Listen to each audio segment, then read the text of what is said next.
if you've been to the grocery store lately, it's no secret food prices are up and up a lot. In fact, the cost of food at home is up almost 12% from last year, the biggest jump since 1979. Ground beef is up 36%, eggs 32%, poultry up nearly 17%, and dairy is up almost 16% year to year. Let's go, Brandon. But if you think our American farmers and ranchers are cashing in on these prices, well, think again. Not only are they being undercut by foreign products shipped here on the cheap and marketed as product of USA, our farmers and ranchers are also battling high fuel prices, high equipment costs, a broken supply chain, a labor shortage, and once again I say, let's go, Brandon. Now, you might not care much about the fate of our American producers, but I can guarantee you care about putting quality food on your family table without paying an arm and a leg for it. And for that, you need our American ranchers and farmers. So joining me now is a fourth-generation dairy farmer and agriculture advocate, Stephanie Nash. Stephanie, I know you're so passionate about this. You come from a dairy family, I come from a ranching family, and I'm so happy that you've been sounding the alarm. But I think the biggest misconception, and I alluded to it in my opening, is that these prices going up means that our ranchers and farmers are getting rich. Prices are going up, they're pocketing a lot of money. That's not the case.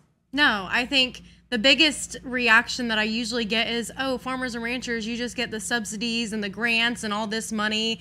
That's not really how it works. You know, we have to grow the food. We have to, again, pay for supplies. We have to go through the supply chain shortage. We have to wait on things. If the tractor breaks down, it's not a miracle. We have to pay for that too. And people don't understand, we don't choose our price. You know, out of all of the industries, when you sell something, when you make it, you get to choose the price. That is not the same for family farmers and ranchers. And so it's really hurting not only the agriculture industry, but the American people.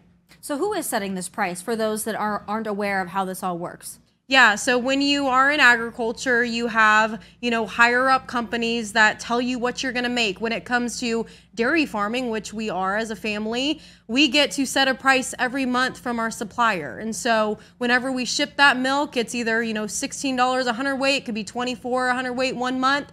And we have to offset the difference. We have to be able to rely on Americans to buy our products and, just educate the public of what they're actually putting in their bodies.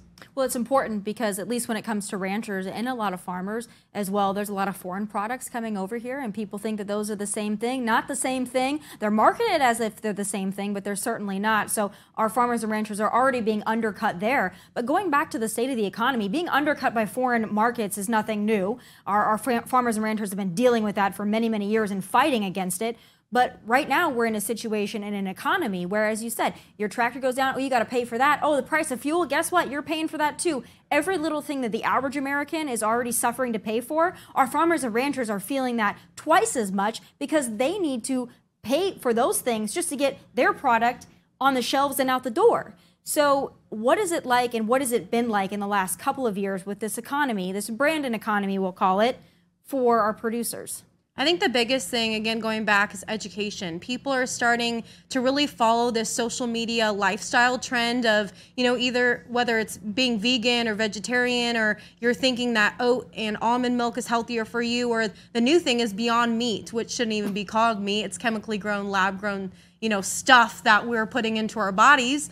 But I think, again, education, like people don't even realize the amount of work and blood and sweat that family farmers and ranchers do for the American people. They just go to the grocery store because it's convenient, because it's there, and they bring it home, they cook it and put it on their dinner table, but it starts from somewhere. And so through this economy and through the prices that have been changing, it is very detrimental to our farmers. We see for sale signs all over our country, and it's not American family farmers buying that land, it's foreign countries coming in and buying up American soil. Oh, it absolutely is. And I'm glad that you brought that up too. And I'm glad that you brought up the rise in this chemically processed, beyond this, beyond that. I mean, listen, I got friends that are vegan and nothing against them. If they want to eat that stuff, that's fine.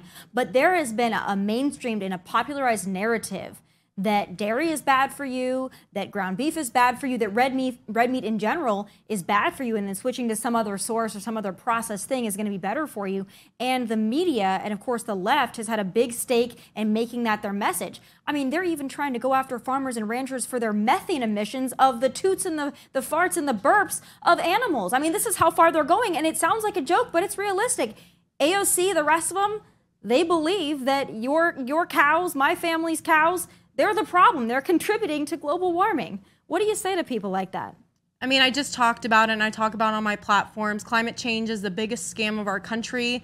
You know, the Biden administration decided they wanted to spend $44.9 billion on energy infrastructure and climate change and making a difference. And they're really just running money through Washington, D.C. If you want to be honest with your food supply, what is killing off our food security here in the United States is education, people sitting at home believing that this vegan lifestyle and going against agriculture is our future. It's not. The family farmer and rancher produce our food. They produce a wholesome product. And if you think any differently, then don't read the New York Times, because they're not going to tell you any truth of what is happening on my farm, and surely not any other farm across the United States. Glad you also brought that up, because my family, American cattlemen, ranchers, my uncle, he still has the ranch. He takes care of that cattle like it's his children, and he cares about those animals. Obviously, we know what happens at the end of the day, but a lot of Americans see the horrors of chickens being shoved in cages and feedlots with cows up to their knees in filth, and it's horrifying. But the average family farmer and rancher, that's not how they treat their animals. Shed some light on that for my viewers who are unaware. Yeah, and unfortunately, you know, a lot of videos have come back to light from the 90s. They're not even in business anymore. It's not even a situation that we as agriculture are really facing with inhumane practices. You know, we are constantly watched, we are constantly regulated, and it's our business, it's our passion. We don't want to treat our animals with disrespect, nor when it, you know, is processed and brought to your dinner table. I think the biggest misconception is, you know, at-home moms or influencers deciding that they want to be a farmer for the day and tell people about our industry, and they've never even stepped foot on a farm or a ranch, and they don't even know the reality and the struggle that we face as family farmers and actually providing a good product to Americans. So at the end of the day, I think there's just a lot of miscommunication with, you know, farm to table and farm to people, and we need to do a better job of being honest with agriculture and you know, people sitting at home. It is so weird to me, because I see the same thing. You and I come from similar backgrounds. I see people that are usually more on the left, more on the hippie side, and they're all about farm to table. Boy, they love a good organic farm. They love Whole Foods. They love all those things. But then there's such a disconnect, because they don't realize that a lot of those products that are really farm to table are coming from families like yours and families like mine. But then at the same time, they turn around and demonize families like yours and families like mine while they're talking about their Whole Foods lifestyle. And it is so infuriating and frustrating. But social media has a grip on people. I know that you've been out there with your platform. I certainly have with mine. But how do we combat that? Because you're right. A lot of these influencers out there, they're sending out the wrong message, and people are TikToking and Instagram reeling away, and their brains are going to mush. They don't get it. Yeah, I think the biggest thing right now is everybody is label happy. They go to the store, they look for certain words, or non-GMO or organic, like you said, and they buy it because they think it's clean, it's not added hormones, it's not added antibiotics or pesticides or whatever they want to believe. But the truth is, there's nothing in your food. This world of, you know, the last 10 years, they've really gotten into people's minds of, hey, let's buy $5 more expensive cheese because it has one label on it. And you could be having another cheese right next to it, you know, the same product, the same family farmer and rancher, but it just doesn't have that one word on it. And so I think moving forward, people just have to realize, you know, you don't get your expertise when you're sick from a mom sitting at home. You go to a doctor or nurse. So why aren't we doing the same with agriculture and our family farmers and ranchers? Go to them. Go to you. I know you're incredibly passionate about it, and I love to hear it. I could just sit here and listen to you talk, because people like you need to be heard, and it's something that's a passion project for you, because this is your family. This is a way of life. This is a legacy. I tell people that all the time.